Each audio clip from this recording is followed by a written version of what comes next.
Super Bowl XIII will climax one of the most exciting NFL seasons in recent years. There were lots of new innovations like the expanded schedule and playoff format, cheerleaders, injuries, controversial officiating. 1978, well, it had it all. Earlier this week, we asked our Channel 4 sports reporters, Lee Arthur, Bob Jackson, and John Arminio, to give us their reflections on the big stories this season and predict tomorrow's winners.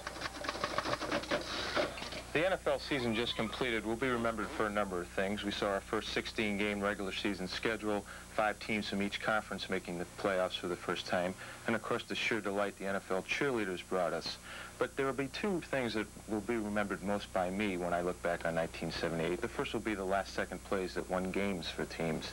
The first of which being the infamous forward fumble that the Oakland Raiders were able to beat San Diego on as Dave Casper fell on the ball in the end zone. Later in the Superdome, we saw the Atlanta Falcon Hail Mary pass that they say was a planned play, but sort of looked a little suspect to me.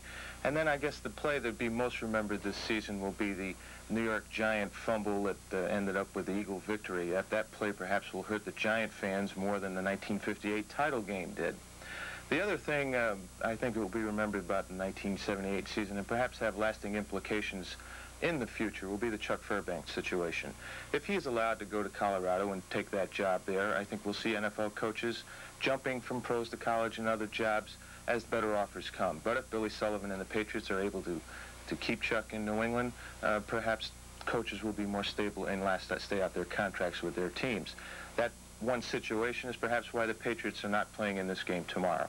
As far as this game is concerned, well, I think the Steelers are just too strong, and they'll win it by a touchdown. I think 2 things happened this season that really surprised me. I was surprised that Baltimore declined so quickly, and I think it's going to take at least 2 years for them to get a championship team again. I was surprised that the Seattle Seahawks emerged so quickly, and I think they're going to be around for at least a few more years. Oakland didn't surprise me because I saw that coming. Other than that, I think the league has been status quo this season.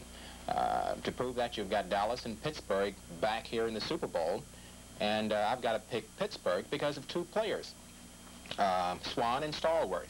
The one weakness in the Dallas's flex defense is a pass. Miami proved that when they beat Dallas down here, and I think that Stallworth and Swan are the best 1-2 combination in the business.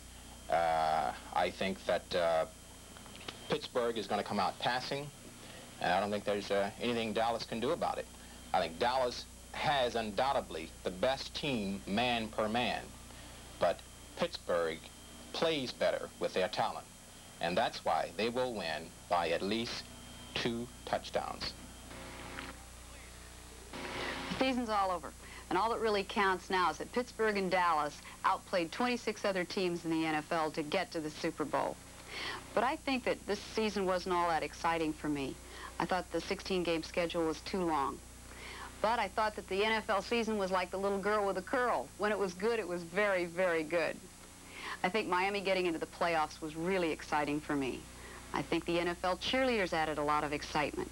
I think that the Houston fellas, Earl Campbell, Coach Bum Phillips, all those good old boys, I thought they were as refreshing in the NFL as the summer rain, until they froze in Pittsburgh. And the resurgence of the Steelers was pretty exciting. Quarterback Terry Bradshaw just dropped his little Abner image and really came into his own. Back in 1974, when I was a sportscaster in Pittsburgh, I thought Terry was smart enough. Everyone else was calling him a dummy, but I ended up wearing a Super Bowl ring that year due to his abilities. I'm superstitious, too. I wish that the NFL had just gone right on by 13 and not even used the number, went on to 14 the way they do it on hotel floors, but they didn't.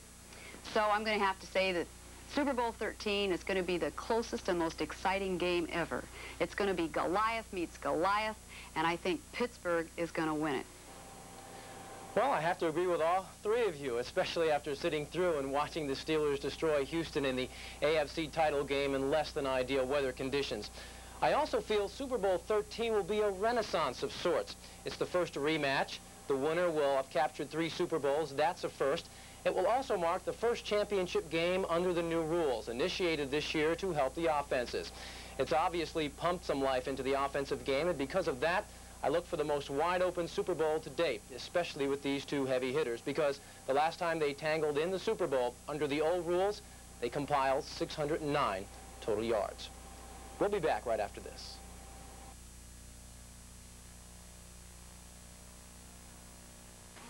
What's going on with you and Jack? Jack? Come on, someone saw you with him at Kings Creek. Well, okay, I have been seeing Jack all over town. Uh-huh. Sure, I saw him in Miami Beach, Westland, Brickell, Jackson Medical Complex, Coral Gables, and... And it's true. Jack is Flagship Bank's 24-hour banker, silly. And I can see him all over Miami if I want. Then who was the guy at Kings Creek? When you come into JIM COX, it's our way. Welcome back. We have a few minutes left, and we thought we'd go back to our reporters out in the field. And first, Nick Buoniconti, your thoughts and analysis of tomorrow's ball game. Well, Tony, I think, number one, you can throw experience out the window because both these teams have great experience. Second of all, usually during the course of a Super Bowl week, you have the media where would break up the concentration of the both teams. You don't have that factor involved here because both teams have been to Super Bowls before. So I think you're looking at two experienced quarterbacks, Bradshaw and also an experienced quarterback in Staubach. The difference is going to be in the trenches. I give the edge to the offensive line of the Pittsburgh Steelers. I give the edge to the linebackers of the Pittsburgh Steelers. I also feel that the receivers have to give the edge to the Steelers. So it's the Pittsburgh Steelers, and right now the ball is in their hands. Nick, thank you very much. Ike, we took you out of your element this week and put you in our element, the sports world. And what did you think of the Super Bowl, covering it as a news event? As a matter of fact, Tony, I've given a lot of thought to that, and I really don't even consider this, in a way, to be a sports event anymore.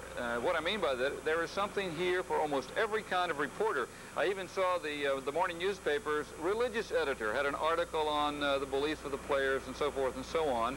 And I wouldn't be surprised to see some food editor trying to get into the game on the excuse that she has to test the quality of the hot dogs or something. So the thing that really interests me most about the Super Bowl is the national phenomenon that it is. I'm critical of many things in my job as a reporter, but for the life of me, I can't find anything, well, maybe some things, but not much to criticize about the Super Bowl. It's a time to give people a relief from the daily drudgery. It's a time for the fans of these two teams to come here and have a ball. And it's time for us, you and I, to look at this and really enjoy it. As I said, I can find very little to criticize about the Super Bowl, and I can't understand those who do. Ike, you know, you and I have been talking most of the week together, and can you believe all the reporters that have made their way down to Miami to cover this event? I really can't, and I'll only say this. If I lived where they lived, I'd try to get down here just like they have been lucky enough to get. Ike, thank you very much. Nick, again, thank you very much for your analysis. And fans, that's our prelude to Super Bowl 1979. Tomorrow, it'll be all over, and the cycle will begin anew, leading to Super Bowl XIV in Pasadena. This is Tony Segreto for Lee Arthur, Ike Seamans, Bob Jackson, John Arminio, and Nick Buoniconti. We'll see you then.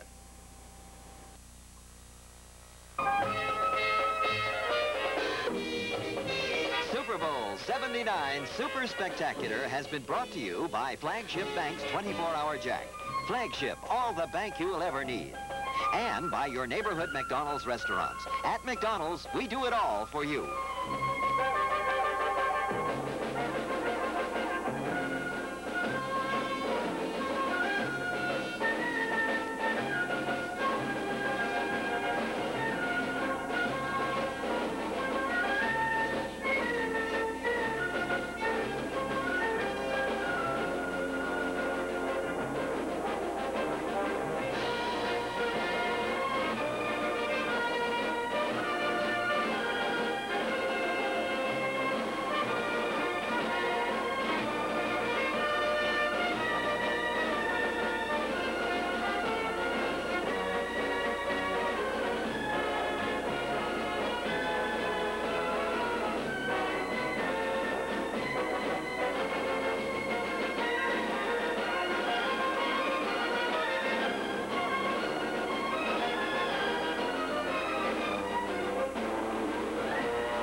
This program was a special WTVJ News and Sports presentation.